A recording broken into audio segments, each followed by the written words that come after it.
Did you know Warren Buffett orders a $3.17 meal every morning if the market is doing well, and a cheaper option if it's not? I'll have a sausage McMuffin with egg and cheese. $3.17 is a bacon, egg, and cheese biscuit. The market's down this morning, so I think I'll pass up the $3.17 and go with the $2.95. For decades, Buffett has kept his breakfast simple. He gets a McDonald's bacon, egg, and cheese biscuit with a Coke when the market is strong.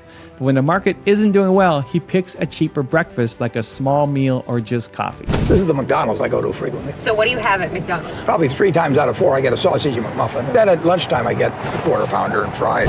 Even though he's one of the richest men in the world, he stays focused on being frugal and consistent. In fact, McDonald's gave him a lifetime card, which means he can eat for free, but he still chooses to pay. For him, paying for his meals is about maintaining his frugal mindset regardless of his wealth. Here we have my McDonald's card, which lets me eat free at any McDonald's in Omaha for the rest of my life. So that's why the Buffett family has Christmas dinner at McDonald's. That explains a lot of things. He also said, chains of habit are too light to be felt until they are too heavy to be broken, which shows us that small habits can build up over time and lead to big changes in our lives. Somebody once said that the chains of habit are too light to be felt until they're too heavy to be broken. So stay consistent, and your small actions will add up to something great. If you've been here before, drop a hashtag Believe in the comments below so I can feature you here in a future video. And if you're new, welcome to Believe Nation, the only channel that helps you believe in yourself daily, one video at a time. Believe. Warren Buffett has more than $100 billion. He's one of the richest people to ever live on planet Earth. He could have a private chef cook him meals made of gold. He could eat a 5-course breakfast in a mansion. He could buy the finest restaurants in the world and have them closed down just for him. But he doesn't do any of these things. Every single morning, this billionaire gets in his car, drives himself to work, and goes through the McDonald's drive-thru. This is not a joke. This is a daily routine that has made him a legend. But there's a special twist to the story that most people miss. The specific meal he orders depends entirely on how the stock market is doing that morning. He doesn't just order whatever he feels like eating. He uses the market to decide his order. If he feels poor because the market is down, he spends $2.61. If the market is doing okay, he spends $2.95. If the market is up and he feels prosperous, he splurges and spends $3.17. You need to understand the extreme depth of this choice. It's not just some quirky habit of an old man. It's actually lessons in psychology, wealth preservation, and human behavior. So today we're going to look closely at this one simple routine from Warren Buffett. We're going to zoom in on the exact change in his cup, the science of his decisions, and the absolute secret to his massive success. You're going to learn how a $3 breakfast can teach you everything you need to know about building an empire. The 5-minute drive and the exact change. So let's look closely at Warren Buffett's routine here. He lives in the same house in Omaha, Nebraska that he bought in 1958. It takes him exactly 5 minutes to drive from his driveway to his office at Berkshire Hathaway. On the way, there's a McDonald's. Before he leaves the house, his wife puts a specific amount of exact change into a little cup inside his car. The amount of money in that cup is directly tied to the stock market. When Warren gets up, he checks the market. This determines his exact breakfast choice. So here are his 3 choices. Option 1 is 2 sausage patties. This costs $2.61. He chooses this on days when the market is down. He literally tells his wife that he is feeling less prosperous, so he's going to pass on the bacon and the egg. Option 2 is sausage, egg, and cheese biscuit. This costs $2.95. He chooses this on average days. Option 3 is a bacon, egg, and cheese biscuit. This costs $3.17. He only gets this on days when the market is up and he's feeling rich.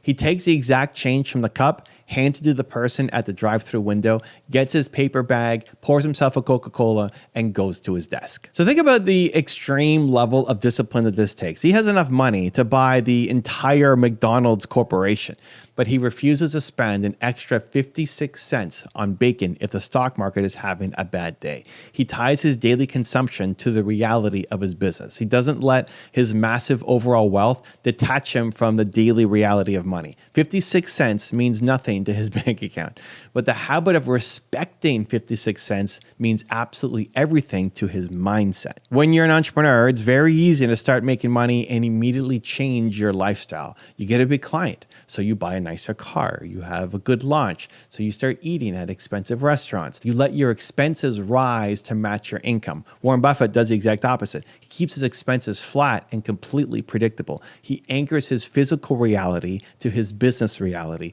but he does it on a microscopic scale. He feels the pain of a bad market by denying himself a slice of bacon. It keeps him sharp. It keeps him hungry. This keeps him completely grounded in the reality of the numbers. The lifetime gold card. The story actually gets a bit wilder. Warren Buffett loves McDonald's so much that the company actually gave him a special card. It's a gold McDonald's card. This card gives him free food for life at any McDonald's in his hometown of Omaha. Bill Gates has one of those rare cards, but Bill Gates' card works anywhere in the world. Bill, is it true you have the McDonald's gold card? I do. Can I see it? Sure. What? That is so shiny. Warren Buffett has talked about this card publicly in interviews. He has a card that gives him free food. He never has to pay for his breakfast again, but he still pays. He still uses the exact change from the little cup in his car. Why would a man who is famous for saving money refuse to take free food? He continues to pay for his meals because for him, the act of paying is the actual point. It's not about getting a cheap breakfast. It's about maintaining a frugal mindset. If he uses the card, the game is over. The connection to the stock market is broken. If the food is free, then a down market feels exactly the same as an up market. He needs to physically hand over the $2.61 to feel the reality of the day. So this can be a lesson for anyone building a business. Sometimes you do things not for the direct financial reward, but for the mental reward. Paying for that cheap meal keeps him connected to the value of a dollar. It reminds him that every cent matters. When he sits down at his desk to make decisions about billions of dollars, he is still the guy who just carefully counted out exact change for a sausage patty. You cannot buy that level of mental grounding. You have to practice it every single day. If he used a free card, he'd lose his daily anchor. The lifetime card becomes his trap. It's a luxury that would make him soft. The true entrepreneurs know that comfort is the enemy of greatness. Warren Buffett intentionally keeps a small amount of discomfort in his life, like denying himself a better breakfast with bacon, to make sure his business edge stays perfectly sharp. The science of the breakfast choice. There's also a deep scientific reason why Warren Buffett eats the exact same type of meal every single morning. It's a concept called decision fatigue. Your brain uses energy every time it makes a choice. It does not matter if the choice is massive, like buying a company, or tiny, like choosing what to wear or what to eat. Every choice burns a little bit of your mental fuel. Psychologists have proven that the human brain can only make a certain number of good decisions in a single day. And as the day goes on, your brain gets tired. Your decisions get worse. You start to take the easier way out. You become impulsive. You make mistakes. Warren Buffett knows that his primary job is to make a few very good decisions every year. He needs his brain to be at maximum power. He cannot afford to waste his mental fuel on figuring out what to eat for breakfast. By going through the same drive-thru, looking at the market, and picking from 3 preset options, he entirely removes breakfast from his mental workload. The decision is made automatically by the rules he set up years ago.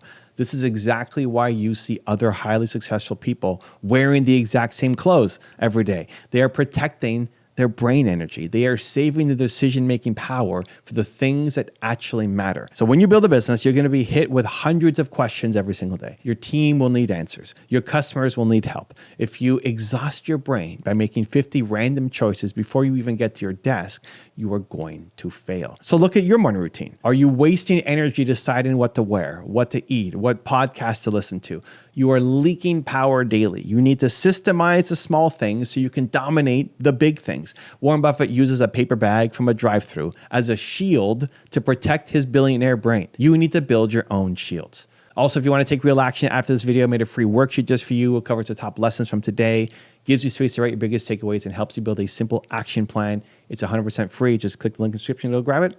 I'll see you there.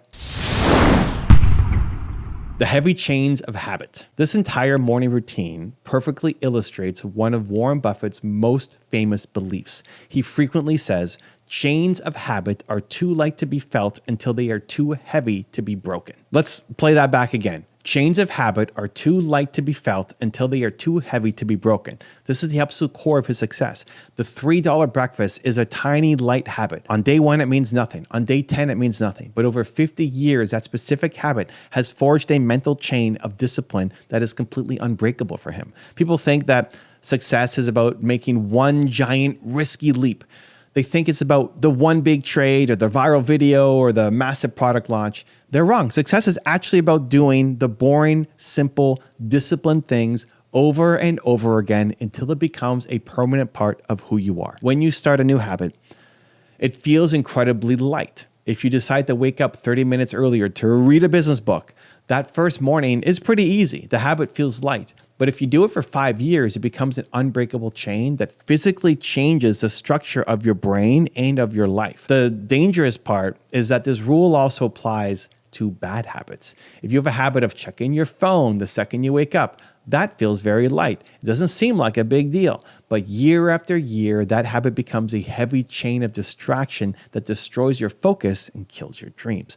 Before you know it, you're trapped. Warren Buffett engineered his life so that his chains of habit pull him forward towards success, frugality, and clear thinking. His morning McDonald's run is a deliberate chain. He built it on purpose. He wears it every day. So ask yourself what chains you are building right now. Every single action you take today is forging a link in a chain. Are you building chains that will lift you up or chains that will drag you down to the bottom?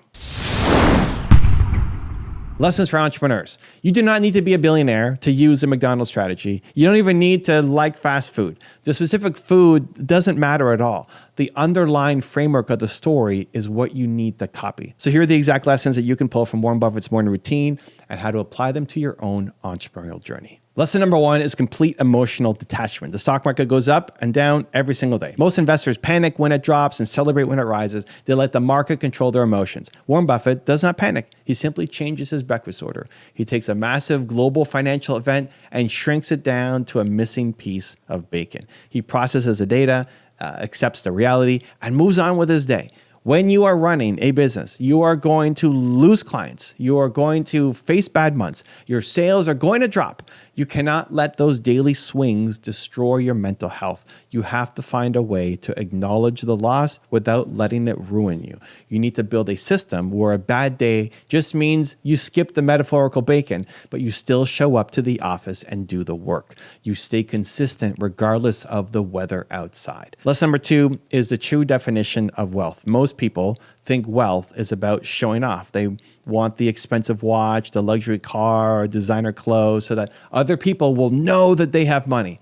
That's fake wealth. Fake wealth is loud. Real wealth is incredibly quiet. Warren Buffett driving a normal car to a fast food window is the ultimate flex. He does not need anyone to know he is rich. He knows he is rich. He is completely secure in his own value. He does not need to spend money to impress strangers. He only spends money on things that actually bring him a return on his investment. So as an entrepreneur, you must fight the urge to look successful. Looking successful is incredibly expensive and it drains the capital you need to actually become successful. So stop buying things to impress people on the internet. Keep your overhead low. When your business has a great month, do not go and buy a boat. Take that money and invest it back into the company or put it into investments for yourself. Act like Warren on a good market day. Treat yourself to something tiny like a $3 breakfast and get back to work. Lesson number 3 is the power of micro routines. You cannot control everything in your business. The market will do what it wants. Your competitors will launch unexpected products. The economy will shift. You have to accept that chaos is part of this game. Because you cannot control the macro environment, you must have total control over your micro environment. Your morning routine is your micro environment. Warren Buffett cannot control the stock market, but he can absolutely control exactly what happens in his car at 8 o'clock in the morning. That 5-minute drive is a completely controlled system.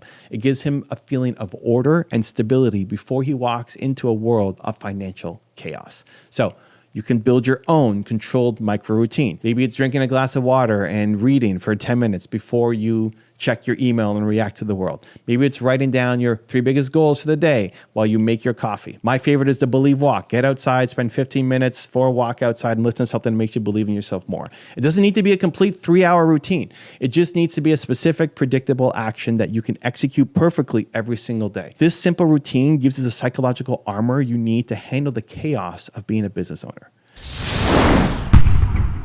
Building your own drive-thru. So take a hard look at your current life and your current business. I want you to find your own version of the exact change cup. What is the one small daily habit that you can tie to your business performance? So maybe if you hit your daily sales calls, you allow an hour at night to watch TV. If you miss your calls, you spend that hour reading a sales book instead. You are building a direct physical connection between your daily actions and your daily rewards. You are making the invisible effort visible. Do not rely on willpower. Willpower completely vanishes when you are tired. Rely on systems. Rely on the chains of habit. Make the good choice the absolute easiest choice. Put the exact change in the cup the night before. Set up your environment so that success is the path of least resistance. You have the power to change your life today. It doesn't start with $1 million investment. It starts with the very first decision you make tomorrow morning. It starts with choosing discipline over comfort. It starts with choosing the cheap breakfast when you need to stay hungry. You are capable of building immense wealth and leaving a massive legacy, but you have to start small. You have to start with the 56 cents. Respect the small things and the big things will follow. Build the heavy chains of good habits and nothing in this world will be able to break you. And congratulations, you're one video closer to who you're meant to be. Believe. Now let's learn the hidden lessons behind Walmart's rise. Sam Walton's first store was so successful that his landlord stole it from him. He lost everything, but instead of quitting, he built Walmart to the world's biggest retailer. In 1945, Sam Walton opened a small Ben Franklin franchise store in Arkansas. He worked relentlessly, offering low prices and treating customers like family. Sales skyrocketed, and the store made more money than anyone expected. But success came at a cost. His landlord, seeing how profitable the store had become, refused to renew the lease. Worse, he took over Sam's store for himself, keeping the business Sam had built. Sam lost everything, but instead of giving up, he borrowed money, moved to a new town, and bought his own land so no one could take it from him again. He focused on low cost, high volume, and rapid expansion. Store by store, Walmart grew until it became a $400 billion empire with thousands of locations worldwide. Sam Walton's biggest loss became his greatest lesson. Never let anyone control your future. When life takes something from you, will you give up or build something even bigger? Early life and first business ventures. Sam Walton was born in 1918 in rural Oklahoma and grew up during the Great Depression. From a young age, he learned the value of hard work and frugality, milking the family cow, delivering newspapers, and doing odd jobs to help his family make ends meet. This early work ethic and resourcefulness shaped Sam's character. He attended the University of Missouri, graduating in 1940 with a degree in economics. Eager to start his career, Sam took a job as a management trainee at a JCPenney store. There, he proved to be a natural at sales, but a bit sloppy with paperwork. In fact, his boss almost fired him for being disorganized. Sam hated making customers wait, so he'd rush through paperwork and focus on helping people instead. Ironically, this flaw was an early sign of his customer-first philosophy. He would later say, there is only one boss, the customer, and he can fire everybody in the company from the chairman on down simply by spending his money somewhere else. Even as an employee, young Sam Walton believed happy customers mattered more than strict adherence to corporate procedure. In 1942, Sam joined the U.S. Army during World War II, serving as an Army intelligence officer until 1945. By the time he returned to civilian life, he was 26 years old, married to Helen Robson, and ready to run his own business. Sam's goal was to open a retail store of his own. With $5,000 of his own savings and a $20,000 loan from his father-in-law, Sam purchased a small variety store, a Ben Franklin franchise in the town of Newport, Arkansas in 1945. This humble 5,000 square foot dime store became his training ground as an entrepreneur. Sam threw himself into making the store a success. Despite having no experience running a business and even unknowingly signing an expensive lease with 5% rent on sales, which was the highest rent anybody had ever heard of, he compensated with sheer determination and smart ideas. He learned everything he could from the franchisor's training program and from observing competitors. Now, early on, Sam experimented with tactics that were unusual at the time, but would become hallmarks of his style. For example, he found suppliers outside of the official franchise network to get merchandise cheaper. Then he sold products at lower prices than anyone else, sacrificing profit margin for high volume. He kept the store open longer hours than competitors and made sure shelves were always full. In short, Sam broke the conventional rules of small town retail to put customers first. Everything he did seemed so obvious. It seems that way because it is, an observer noted. First, he learned all the rules. Then he broke all the rules, which did not make sense to him. The results were astounding. Walton's little Newport store started breaking sales records. In the first year under Sam's management, sales jumped over 45% to $105,000. The next year, they rose to $140,000, then $170,000 the year after. In 5 years, Sam had quadrupled the store's revenue to $250,000 and was earning healthy profits. By 1950, it was the top performing Ben Franklin variety store in the entire region, the best in Arkansas and neighboring states. Sam, at not even 32 years old, had proven himself a brilliant retailer. He repaid his loans early and became a respected business owner in the community, active in the Rotary Club and church board, with 3 young children and a wife who loved their small town life. It seemed like the start of a long, successful career in Newport. The landlord who stole his store. Then in a heartbeat, Sam lost everything. The success of Walton's first store had not gone unnoticed, especially by his landlord. The store building was owned by a man named P.K. Holmes, whose family had retail interests of their own. Seeing Sam's booming sales and realizing he was earning 5% of those sales as rent, the landlord decided he wanted the valuable store for his own son. When Sam's 5-year lease came up for renewal, Holmes refused to renew it at any price. Sam Walton offered to buy the building. He begged to at least get an extension on the lease. The landlord simply said no. Sam had no renewal clause to protect him. A rookie mistake that left him at the landlord's mercy. Despite all the success Sam had created in that location, he was effectively kicked out of his own store. Holmes did pay Sam $50,000 for the store's inventory and fixtures, which Sam considered a fair price, and then turned around and gave the store to his son to run. In essence, the landlord stole the business that Sam had built from nothing. For Sam and Helen Walton, being forced to leave Newport was devastating. It was the low point of my life, Sam admitted. He poured his heart out in his autobiography about that moment. I felt sick to my stomach. I couldn't believe it was happening to me. It was really a nightmare. I had built the best variety store in the whole region, and now I was being kicked out of town. It didn't seem fair. I blamed myself for getting suckered into such an awful lease, and I was furious at the landlord. Helen was heartsick at the prospect of leaving Newport, but that's what we had to do. This painful setback taught Sam Walton a hard business lesson. Always read the fine print and never let someone else control the ground under your enterprise. He later acknowledged that he was naive about contracts and real estate, saying, "I know I read my leases a lot more carefully after that, and maybe I become a lot more wary of just how tough the world can be." In short, Sam learned to never put himself at someone else's mercy again. Many entrepreneurs would have been defeated by such a blow, losing one's thriving store and being forced to uproot your family and business.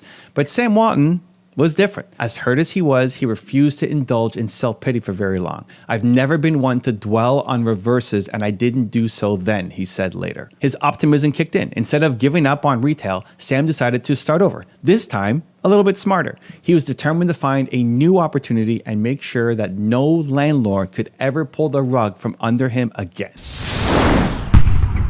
Starting over in Bentonville. In 1950, Sam and Helen packed up their young family and set out to find a new town in which to rebuild their business. Sam drove around Arkansas hunting for a promising location, somewhere small enough to have little competition but lively enough to support a store. He found the ideal spot in Bentonville, Arkansas, a tiny rural town with a population of only a few thousand. This time, Sam was extra careful about the lease. In Bentonville's town square, he found a rundown storefront and negotiated not only to buy the store, but also secure a 99-year lease on an adjacent space so he could expand. He absolutely refused to repeat his Newport mistake. In fact, Walton's father-in-law had to step in and convince a reluctant neighbor to grant that long lease, paying $20,000 just to close the deal, so Sam could have peace of mind about expansion. With the real estate side locked down, Sam was ready to open his new store. On May 9, 1950, the Waltons held a grand opening for Walton's 5 and 10, the new dime store in Bentonville. The Bentonville store quickly proved that Sam hadn't lost his touch. Despite two established variety stores already in town,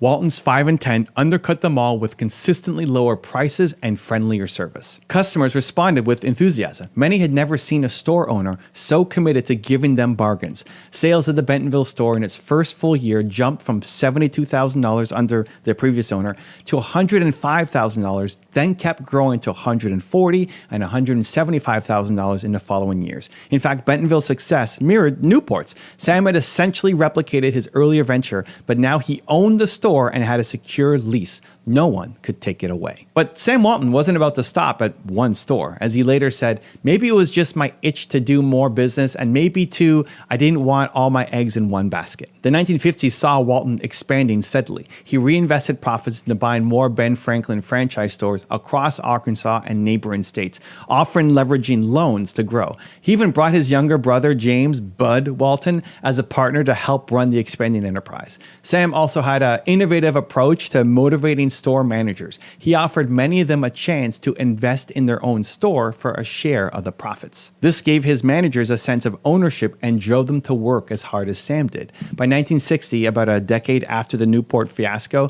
Sam Walton was the proud owner of 15 variety stores throughout Arkansas, Missouri, and Kansas. He built a small chain of thriving 5 and dime stores, all based on his formula of low prices, friendly service, and hard work. Yet, despite this success, Sam felt the business could do even better. He noticed that even with 15 stores, the profit weren't as high as he expected, given how much effort he and his team were putting in. The reason, he realized, was that the traditional variety store model with relatively high costs and markup limited how low he could price goods and how much volume he could move. So Sam began toying with a radical idea. What if he completely reinvented the concept of the discount store? A new idea. Big stores, tiny prices. By the early 1960s, discount retailing was not an entirely new concept in America, but it was still in its infancy and mostly confined to urban areas. There were some big city discount chains that sold goods cheaply, but they typically operated in large towns and urban centers and often only cut prices on select items. Sam Walton's big idea was to bring discount shopping to rural America on a scale no one had tried before. He envisioned large stores in small towns that sold a bit of everything at rock-bottom prices every day, not just during sales. Instead of the traditional high markup on goods, he would slash prices and make profit on high volume, essentially the philosophy he had used in his small stores, but now supersized. This concept flew in the face of conventional wisdom. In fact, when Sam pitched the idea to the Ben Franklin franchise company, who were the Butler brothers, proposing that they support him in opening a massive discount store that would require buying goods at lower wholesale margins, the directors thought he was crazy. They flat out refused to back him because his plan would have meant cutting their own profit margins in half. To them, selling everything at deep discount in a small town sounded like a fast way to go broke, but Sam believed in his vision. He later said one of his rules was swim upstream, go the other way, ignore the conventional wisdom, and this is exactly what he was about to do. If the franchisors wouldn't join him, he would do it himself. So in 1962, Sam Walton took the biggest gamble of his life. He mortgaged his home, borrowed as much as he could, and pooled resources with his brother Bud to open his first independent Walmart discount city store. The very first Walmart store opened on July 2nd, 1962 in the town of Rogers, Arkansas, just 20 miles from Bentonville. Sam was 44 years old and finally launching the project that would define his legacy. The store wasn't fancy. In fact, it was a bare bones operation in a metal building and concrete floors. At 12,000 square feet, it was much larger than his dime stores, but still modest by later standards. From day one, Walmart's prices were significantly lower than local competition. Walton stocked a wide variety of goods, clothing, housewares, toys, hardware, and marked everything down, aiming to undercut even the big city retailers. As Sam later described, The Rogers store was truly ugly and heavy with merchandise, but for 20% less than the competition. He wanted to see if people in a town of 6,000 would flock to a no-frills barn full of bargains. The answer was a resounding yes. Shoppers from Rogers and all the surrounding rural areas poured into the new Walmart. They loved the idea of getting big city discount prices in their own backyard. Walmart was an immediate success, far exceeding expectations. And tellingly, the big retail giants didn't see it coming. 1962 was actually a landmark year in retail. It was the same year that launched the first Kmart and F.W. Woolworth launched Woolco, both major discount chains targeting urban and suburban markets. But Walton's operation in rural Arkansas flew under the radar. As he later joked, he was too far off the beaten path for the industry leaders to worry about. By being a scrappy pickup driving country boy focused on small town customers, Sam faced little direct competition at first. And that early freedom allowed Walmart to refine its model and gain a foothold without being crushed by the big guys. Throughout the 1960s, Sam opened more Walmart stores across Arkansas and into neighboring states. The strategy was clear. Find towns that were large enough to support a major store, but small enough that national chains ignored them, then become the dominant low-price retailer in the area. Sam's company built its own distribution system to keep costs down, locating warehouses centrally so that each store was within a day's drive for Walmart's trucking fleet. By cutting out the middlemen, buying in bulk, and moving goods efficiently, Walmart could keep prices irresistibly low. The concept of everyday low prices was born, and customers were now in the habit of driving long distances to a Walmart to save money. Rise of a retail empire. Walmart's growth in its first decade was impressive. By 1967, the Walton family owned 24 stores, generating $12.7 million in sales. And by 1969, Walmart had grown to 18 stores and was incorporating as a company. Sam Walton, ever ambitious though, realized that to sustain this growth, he would need more capital than he could borrow from banks. In 1970, he took a bold step and took Walmart public. The initial stock offering raised nearly $5 million, huge infusion at the time, which Sam immediately plowed back into expansion.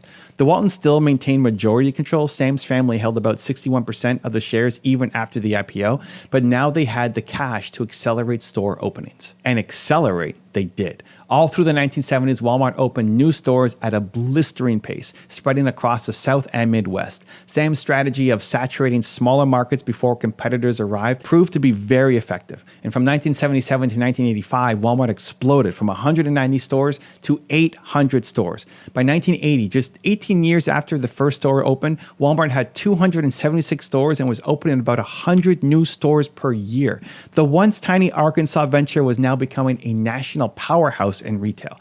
In 1983, Walmart opened its first Sam's Club warehouse store in Oklahoma, expanding into wholesale bulk sales for small businesses and individuals. Another highly successful format. In 1988, Walmart launched its first supercenter, combining a full grocery supermarket with general merchandise under one roof, foreshadowing the one-stop shopping behemoths of today. And as Walmart grew, Sam Walton became incredibly wealthy, but he remained humble and fiercely devoted to his company's principles. In 1985, Forbes named Sam Walton the richest man in America, worth an estimated $2.8 billion at that time. However, those who saw Sam around this time often comment on his lack of interest in luxury. He was famously frugal, continuing to drive an old pickup truck and flying coach class on airplanes despite his fortune. He preferred wearing his old clothes and a Walmart baseball cap to fancy suits. When asked about his modest lifestyle, Walton said, "People might not understand why he didn't indulge more, but for him, running the business was the real thrill, not material extravagance." His down-to-earth style filtered into Walmart's culture, where he referred to all employees as associates and often visited stores to chat with staff on a first-name basis.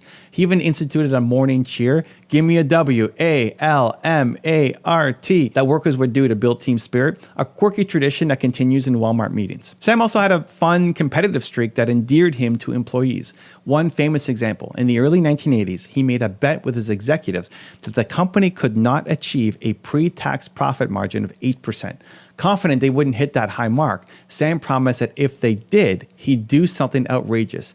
danced a hula in a grass skirt on Wall Street. Well, sure enough, Walmart hit the 8% profit goal, and Sam was a man of his word. In March 1984, pedestrians in New York's financial district were treated to the hilarious sight of 65-year-old Sam Walton, one of the richest men in the world, wearing a grass skirt and lei, doing a hula dance in front of the New York Stock Exchange.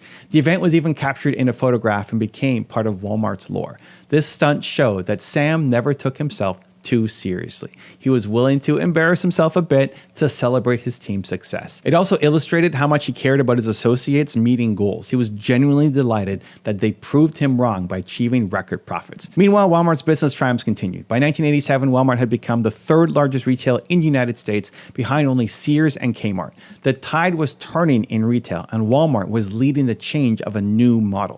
In 1988, at age 70, Sam decided to step down as CEO, naming David Glass as his successor. But Walmart stayed on as chairman, remaining deeply involved in the company's direction. Walmart kept expanding geographically, entering California and the Northeast in the late 1980s and early 1990s, and also kept expanding its store formats. All this time, Sam Walton was battling an aggressive cancer diagnosed in 1989, but he hardly let it slow him down. At Walmart's June 1990 annual shareholders meeting, a frail but determined Sam stood up and forecast that Walmart would hit $125 billion in sales within the next decade. That sounded astonishing at the time. Walmart's sales were about $32 billion, but Walton was as bullish as ever. In truth, his prediction turned out to be too modest. Walmart would surpass that figure well before a decade was up. In the early 1990s, Walmart overtook Kmart and Sears to become the #1 retailer in America, confirming that Sam's formula of low prices and broad reach was unbeatable. Final days and lasting legacy. In March 1992, as Walmart approached its 30th anniversary, the company, now a nationwide giant, received special recognition. President George H.W. Bush awarded Sam Walton the Presidential Medal of Freedom on March 17, 1992. In front of a cheering crowd, the president praised Walton's entrepreneurial spirit, his innovation in retail, and his concern for employees and the community. Too weak to stand for long, Sam accepted the medal from a wheelchair with his characteristic humility. It was one of the last times the public saw him. Just a few weeks later, on April 5th, 1992, Sam Walton passed away at age 74. At the time of his death, Walmart had over 1,700 stores across the country, plus a few international locations, and was generated nearly $50 billion in annual sales. Sam's personal fortune was nearly $25 billion, making him not only America's richest man, but one of the wealthiest individuals in the world. Although Sam was gone, the company continued its meteoric rise under the foundations that he had laid. Just as Henry Ford revolutionized manufacturing with the assembly line, Sam Walton revolutionized retail with his relentless focus on efficiency and low prices. He shifted the balance of power in retail from manufacturers to consumers. The idea that the customer is king was exemplified by Walmart's ability to demand lower prices from suppliers and pass the savings on the shoppers. The Walmart model paved the way for an era of big box retailers and category killers, from Home Depot to Costco, all following the template of large-scale discounting that Sam championed. Business schools began teaching the Walmart effect, the dual impact of positive for consumers, challenging for competitors and suppliers that a Walmart store brought to any region. Today, Walmart is a colossus, the largest company in the world by revenue and the biggest private employer with over 2 million associates worldwide. In the fiscal year ending 2020, Walmart's revenues were about $524 billion, and they continued to climb. The company that started in a small Arkansas town now has 12,000 stores globally. Sam Walton's 3 surviving children, Rob, Jim, and Alice, and their families collectively still own about half of Walmart's stock. And for several years running, the Walton family has been ranked as the richest family in America, a testament to the enduring value of Sam's creation. Yet,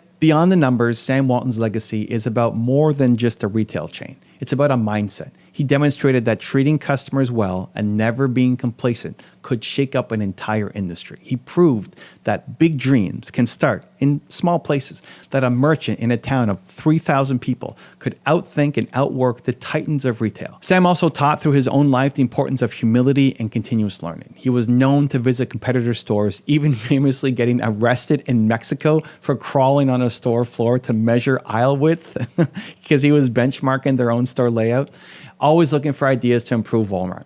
He never stopped trying to learn from others, whether it was a store manager or a rival CEO. And when mistakes or failures happened, Sam owned up to them and moved forward, stronger than before. But perhaps the greatest lesson Sam Walton left us comes from that terrible low point when he lost his Newport store. He didn't let bitterness or defeat consume him. Yes, he was angry and felt life had been unfair, but he channeled those feelings into determination. As a Harvard business case study noted, great entrepreneurs often face setbacks that seem unfair, but they view them as temporary misunderstandings to be corrected with even greater effort. Turning setbacks into success. The story of Sam Walton is the story of turning a devastating setback into an even greater success. If his landlord had never thrown him out of that first store in 1950, Walmart might never have happened. Sam himself acknowledged that losing the Newport store was a pivotal moment that drove him to innovate and expand more boldly. It taught him to never again let someone else control his destiny. As a direct result, he made sure to own or secure his store locations thereafter, and he expanded his business so no single blow could ever wipe him out. In an ironic twist, nearly 20 years after being run out of Newport, Sam Walton returned by opening a large Walmart store in Newport in 1969. And guess what? Customers in Newport voted with their feet. They chose Walmart's low prices over the old Ben Franklin store that Sam's former landlord and his son were running, eventually forcing that store to close. Sam didn't gloat publicly, but he did note with subtle satisfaction that his customers ultimately shut down the very business that had once pushed him out. Life had come full circle. Sam Walton's journey from a single dime store to a global retail empire carries an inspiring message. When life knocks you down, you can come back stronger. His philosophy was simple: work hard, learn from everyone, innovate fearlessly, and put the customer first. But living it out revolutionized an industry. From driving a beat-up pickup truck while being the richest man in America, to dancing the hula in a grass skirt to celebrate his employees' achievement, Sam showed that success doesn't have to change your values or your sense of humor. He remained the same determined, customer-loving country boy even at the top. So the next time you visit a Walmart, take a moment to remember the man who started it all with one tiny store, then lost it, and decided not to quit. Sam Walton's life proves that a major loss can hide a greater opportunity, and that perseverance and adaptability are key to achieving great success. As Sam once said, celebrate your successes, find some humor in your failures, and above all, never let anyone else dictate your fate. When life takes something from you, will you give up or build something even bigger? The choice, as Sam Walton's story shows, is truly up to you. Believe in yourself and keep going, and you just might change the world in the process. Now let's learn how a C-grade college idea created FedEx. Fred Smith had an idea in college, a system to deliver packages overnight. His professor gave him a C and said it would never work. But Fred believed in his vision. He started FedEx, bought a fleet of planes, and put everything on the line. Then it almost collapsed. He was down to his last $5,000. Here's where it gets crazy. Fred took that $5,000, flew to Vegas, and gambled it all on blackjack. He walked out with $27,000, just enough to keep FedEx alive. That gamble paid off. Today, FedEx delivers over 15 million packages a day and is worth billions, all because Fred didn't quit when things got tough. Fred's story proves this: bet on yourself, even when no one else will.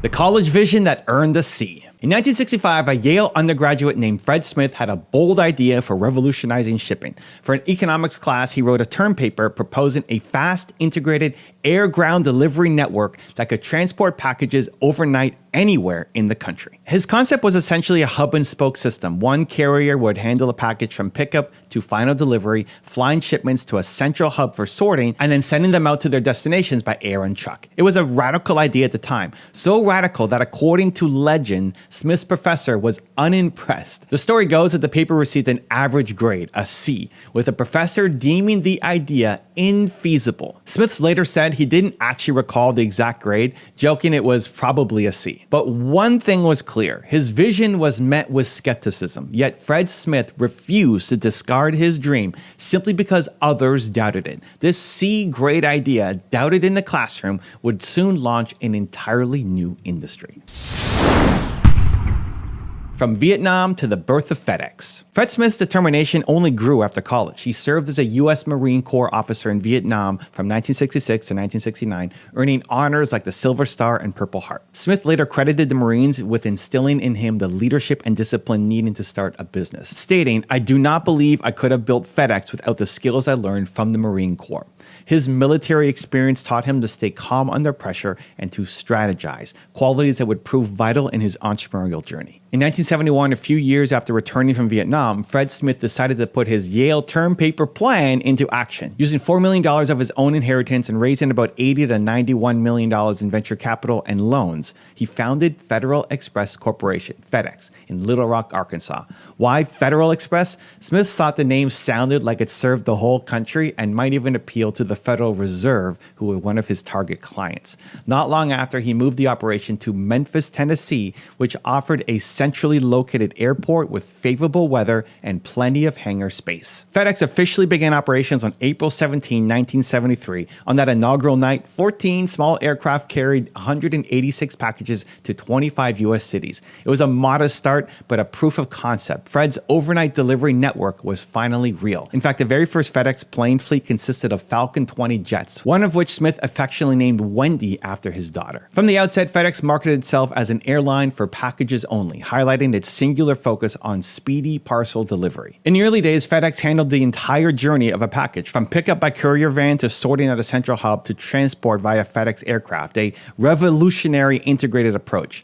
Despite excitement around the idea, FedEx's early years were fraught with challenges. Building a national delivery network from scratch was enormously expensive. By 1973, 1974, the company was losing up to $1 million per month and burning through its capital. The 1970 oil crisis sent fuel prices soaring, which hit the young airline hard. FedEx had only a handful of planes and vans, but keeping them running was eating up cash. Smith had mortgaged everything and sold some of his family assets to keep FedEx afloat. Still, by 1974, FedEx was on the brink of bankruptcy, struggling to pay bills and salaries.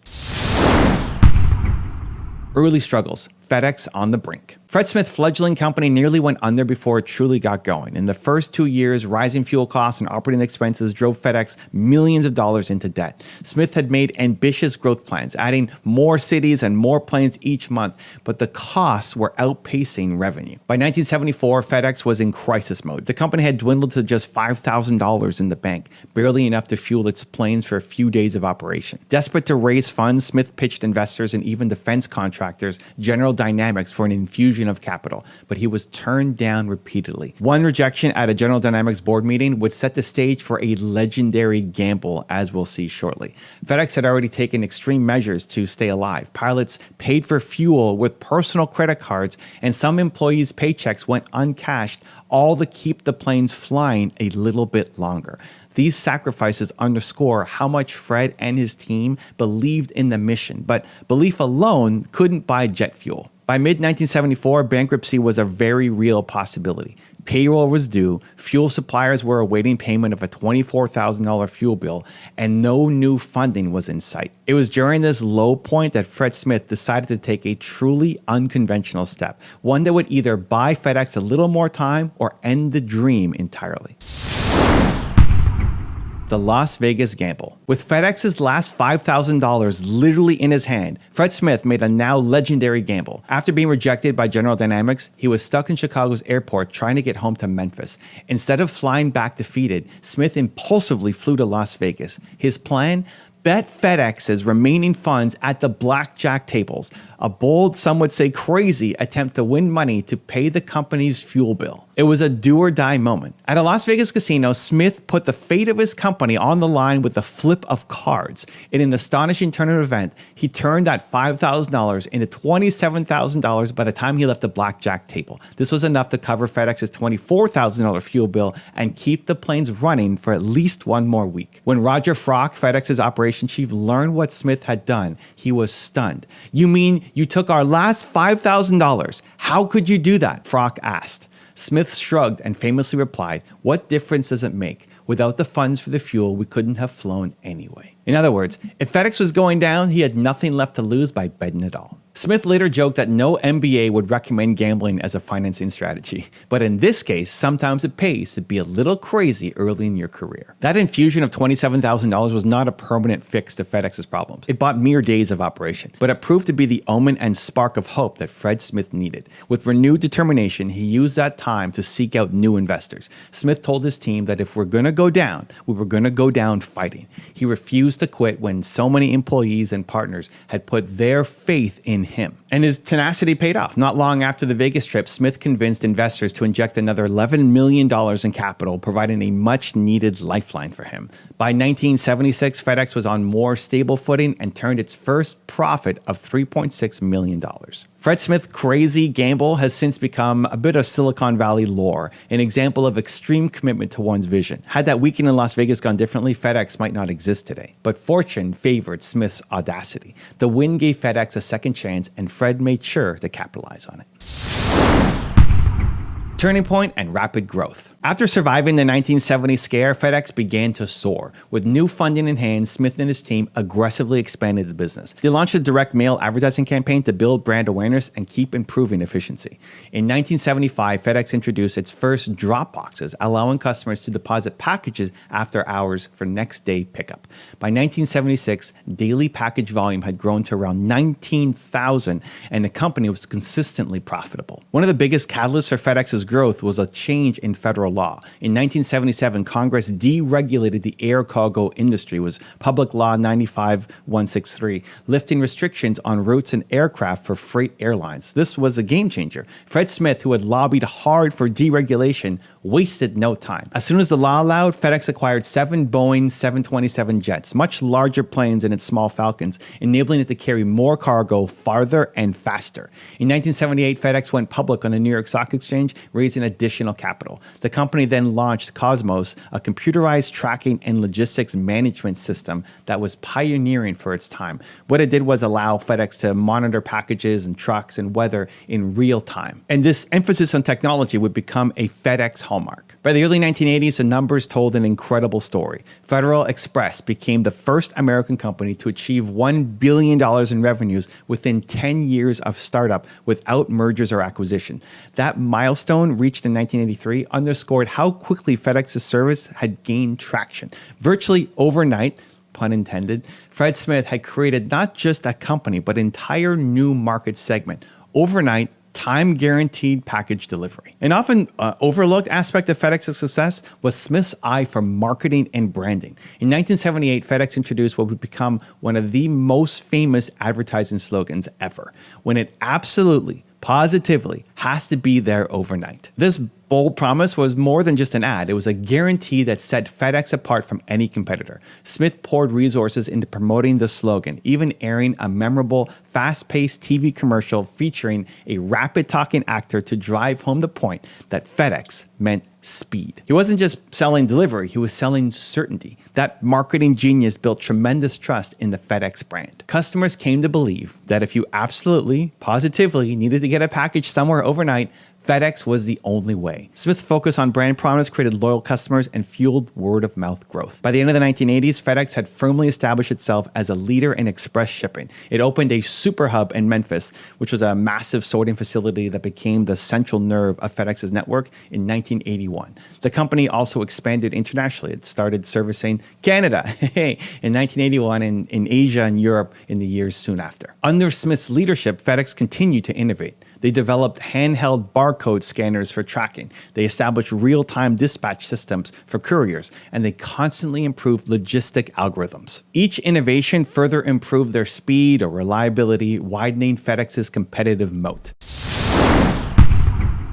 Innovations that set FedEx apart. Several key innovations drove FedEx's rise and remain core to its operations even today. We can start with the hub and spoke system. Fred Smith's original hub concept became reality with the Memphis Super Hub. All packages fly to a central hub for sorting each night. Then are flown out to their final destinations by morning. This system maximizes efficiency and speed. Smith essentially created a package clearinghouse, much like how banks clear checks, but for physical parcels. Today, hub and spoke is the standard in logistics and even adopted by passenger airlines, but FedEx was the trailblazer. Tracking technology. FedEx was among the first to implement computerized package tracking. In the late 1970s, FedEx developed internal tracking numbers to monitor shipments and soon made tracking available to their customers. This transparency was new to the industry. Customers could actually follow their package's journey. The company also equipped its couriers with wireless devices, the DAD system, for real-time communication and dispatch. These technologies not only improved the reliability, but also built customer trust. In fact, one of FedEx's original Super Tracker barcode scanners now sits in the Smithsonian Museum, which is a testament to how significant it was. Overnight sorting and logistics mastery. Coordinating thousands of shipments overnight required cutting-edge logistics software. FedEx's Cosmos system and later advancements gave it an edge in efficiency. Planes were routed, trucks dispatched, and staffing optimized using data long before big data became a buzzword. Customer convenience. Beyond drop boxes, FedEx introduced services like Zapmail, an early fax-based rapid document delivery in the 1980s, and continuously improved its courier network to allow last-minute pickups. While Zapmail ultimately failed, it shows FedEx's willingness to experiment to meet customer needs. Through these innovations, FedEx consistently stayed a step ahead. Smith's philosophy was that growth and success come from innovation and investment and increase in scale. In other words, keep innovating and expanding to serve more customers. FedEx did exactly that. Building a global empire. What started as Fred Smith's college project is now a global logistics powerhouse. FedEx, short for Federal Express as it rebranded in the 1990s, grew from that single hub in Memphis to a worldwide network of hubs and routes. By the 2000s, FedEx was handling not just overnight air express, but also ground delivery, freight services, and international express through various divisions. It acquired other companies like Flying Tigers, Air Cargo, and Kinko's to broaden its reach. The company Smith founded now connects virtually every corner of the earth with reliable delivery service. To appreciate the scale of FedEx today, look at some of these numbers. Global workforce. Over 547,000 team members operate FedEx's businesses, reflecting the enormous manpower behind its logistic machinery. For context, that's more than the population of most mid-sized cities. Worldwide reach. FedEx serves more than 220 countries and territories across the globe. If a plane receives mail, chances are FedEx can deliver there, from major cities to remote towns. Daily package volume. FedEx moves over 15 million packages each day on average. That's every day. Millions of documents, gifts, products, and urgent shipments absolutely, positively arriving at their destination. It's a far cry from the 186 packages on that first flight night in 1973. Financial scale. FedEx's annual revenues are around $90 billion as of recent years, placing it among the top companies in the world. The business Fred Smith started in his college years became a $90 billion empire. This massive scale was achieved in just a few decades, driven by Fred Smith's relentless pursuit of his vision. Fred Smith remained at the helm of FedEx for decades, guiding its expansion. He served as CEO and chairman, overseeing the company's innovation and growth into the 21st century. In June of 2022, after 50 years, Smith retired as CEO, passing the reins to his successor, though he stayed on as executive chairman. By this time, FedEx was not only delivering overnight envelopes, but also enabling e-commerce globally, providing supply chain solutions, and even aiding in disaster relief logistics. The company's purple and orange logo had become synonymous with fast, dependable delivery. It's worth noting, too, that Fred Smith's impact extends beyond just business. Over the years, he also engaged a lot in philanthropy, donating to educational causes, healthcare, and supporting his community, though often quietly. He also became part owner of the Washington football team for the NFL and remained an active voice in industry affairs, championing issues like free trade and infrastructure development. Smith's achievement earned him many accolades. He's widely regarded as one of the greatest entrepreneurs in transportation history. He was often asked to share his advice, and one of his core messages was about risk and perseverance. Legacy and lessons. Fred Smith's story is the stuff of entrepreneurial legend. He took a half-baked college paper idea, one that experts dismissed, and through vision and sheer grit, built it into an industry-defining company. Along the way, he stared down failure multiple times. When critics said an overnight delivery network was impossible, he proved it was possible. When FedEx was nearly broke, he gambled everything he had to buy just a little more time and then made the most of that time. His journey offers several powerful lessons. Believe in your vision. If you genuinely believe you have a game-changing idea, don't let the naysayer stop you. Smith's professor didn't see the potential, but Smith trusted his own analysis. Conviction is crucial for any innovator. As Smith demonstrated, innovation often starts when others stop believing. Perseverance in the face of adversity. Things got extremely tough for Smith, far tougher than most new CEOs face. Yet he didn't quit. He was willing to do anything ethically to save his company, whether that meant flying around the country pitching investors, or even flying to Vegas to roll the dice. That persistence, the refusing to check out or give up, was the deciding factor in FedEx's survival. Calculated risk-taking. While gambling the last $5,000 was unconventional, it underscores a point. Bold risks can be necessary, especially early on. Smith assessed that without a last-ditch effort, FedEx was finished. So the downside of gambling was no worse than doing nothing. It was a calculated risk born from desperation, yes, but it highlights the kind of decisive boldness entrepreneurs sometimes need. Fortune favors the bold. Innovation and continuous improvement. Smith didn't just rest after the initial success. He and FedEx kept innovating from technology to services. They kept one-upping themselves, making it hard for competitors to catch up. This taught the business world that to stay on top, you must keep evolving and driving change. Customer first mentality. The famous slogan, absolutely positively overnight, exemplifies FedEx's promise to customers. Smith built the company on a foundation of trust and reliability, always focusing on meeting customer needs, which were speed, reliability, tracking, transparency. That customer-centric ethos created immense brand loyalty. Fred Smith passed away in June 2025 at age 80, but his legacy is very much alive. Each day, millions of packages circle the globe on FedEx planes and trucks, a living testament to his vision. He didn't just create a company, he created a new category of service and changed the way the world does business. Entrepreneurs continue to study his story for inspiration. After all, it's not every day that a C paper and black jet bet lead to a multi-billion-dollar enterprise. And perhaps the most important takeaway is the simplest. Never quit when things get tough. Bet on yourself, even when no one else will. Fred's journey demonstrates that with self-belief, perseverance, and a bit of daring, you can deliver on even the wildest dream. His story proves that great success often demands great courage, and sometimes the willingness to gamble on your own vision. To learn how Jack Ma, a failed teacher, built a $200 billion empire, check the video right there next to me. I think you'll love it. Continue to believe, and I'll see you there. Jack Ma went from failing his university entrance exam twice, being rejected by 30 different companies, including KFC, and earning just $12 a month as an English teacher, to founding Alibaba